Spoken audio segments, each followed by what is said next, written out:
दोस्तों नमस्कार। मैं श्यामनाथ यादव अम्बेडकर वाली एक पोस्ट है।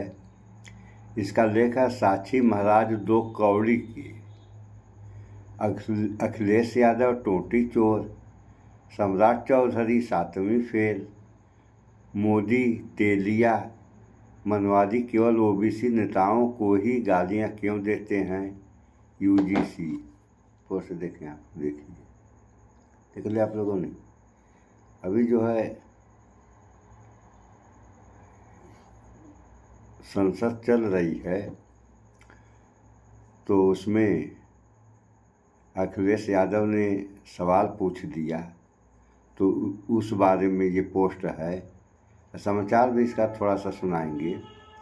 प्रधानमंत्री से सवाल पूछ रहे सपा अध्यक्ष अखिलेश यादव का संसद में माइक बंद कर दिया गया।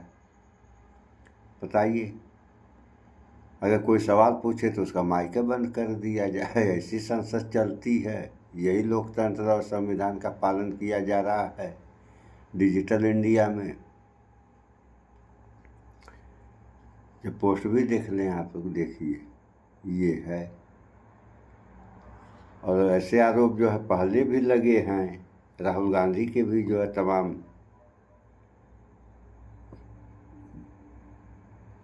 माइक बंद कर दिया जाता है जब वो बोलते हैं। तो ये सब जो हो रहा है, यह लोकतंत्र के हक में सही तो नहीं कहा जा सकता है। बहरहाल इस पे आप लोगों की क्या मर्जी है, ये तो आप ही लोग बताएंगे, और बताएंगे भी नहीं।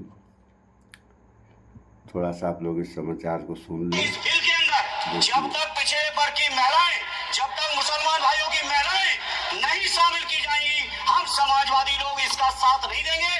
मुस्लिमों को किसी भी प्रकार का आरक्षण गैर संवैधानिक है, इसका सवाल ही पैदा नहीं होता है। जब माननीय प्रधानमंत्री जी को पिछड़ों से वोट चाहिए था, तो माननीय प्रधानमंत्री जी अपने आप को कहा कि मैं पिछड़ी जाति से आता हूँ। चलो ये नहीं सुनिए आप लोगों ने।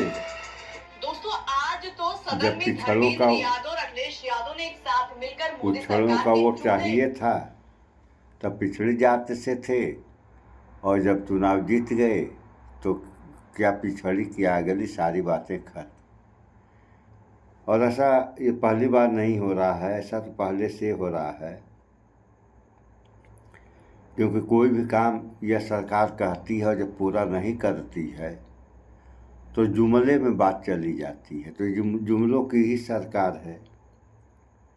इस पे एक पोस्ट और देखें आप लोग कि मोदी सरकार संसद का विशेष सत्र बुलाकर बेहद त्रुटिपूर्ण और असंवैधानिक परिसीमन की प्रक्रिया लागू करने वाली है। आज इस मुद्दे पर कांग्रेस अध्यक्ष श्री मल्लिकार्जुन खड़गे जी के आवास पर महत्वपूर्ण बैठक हुई। इस बैठक में नेता विपक्ष श्री राहुल गांधी जी और विपक्षी दलों के नेता मौजूद रहे। ये बैठक कहाँ हुई? दिल्ली में। देखिए आप, ये हाल है सत्ता पक्ष और विपक्ष का। एक और देखें आप लोग कि यूएस ट्रेड डील में नरेंद्र मोदी जी ने देश को बेचने का काम किया है। नरेंद्र मोदी देशभक्त नहीं, वो देशद्रोही है, ये कहना है राहुल गांधी का। तो जो देश बेचने का काम करता है, ऐसे ही लोगों को देशद्रोही कहा जाता है। देख लें वीडियो, पोस्ट भी आप लोग देख लें। ये हाल है। तो कौन सच्चा कौन झूठा? आप मेरी बात समझो, ये दोनों लोगों को चुनकर भेज दो।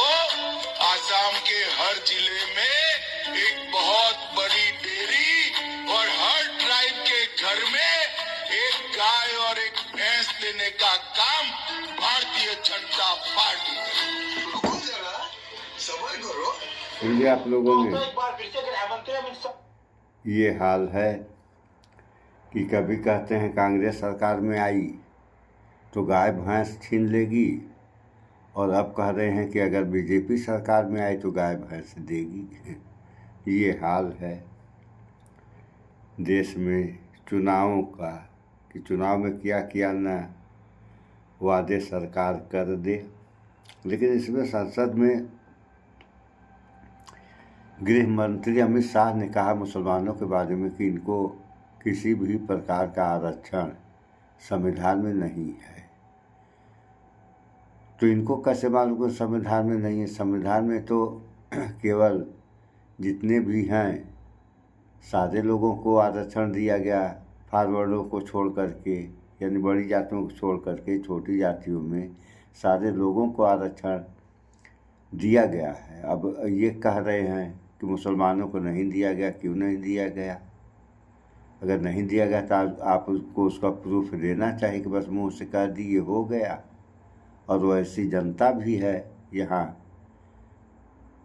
कि कोई कुछ भी कह दे उसको लोग मान लेते हैं कि बात सही है कह रहा है, भले वो झूठ है क्यों न बोल रहा हो आदमी। ऐसे ऐसे लोग पड़े हैं। और कुछ अनभक्त तो आप लोग देख ही रहे हैं कि कहने वाले कहते हैं कि सिलेंडर 60 रुपये बढ़ा तो कहने वाले कहते हैं कि 5000 का हो जाएगा तभी हम सिलेंडर खरीदेंगे, कोई फ़र्क नहीं पड़ने वाला है। बात सही है भैया, तुम्हारे पास पैसा है, तुम्हारे ऊपर क्या फ़र्क पड़ेगा।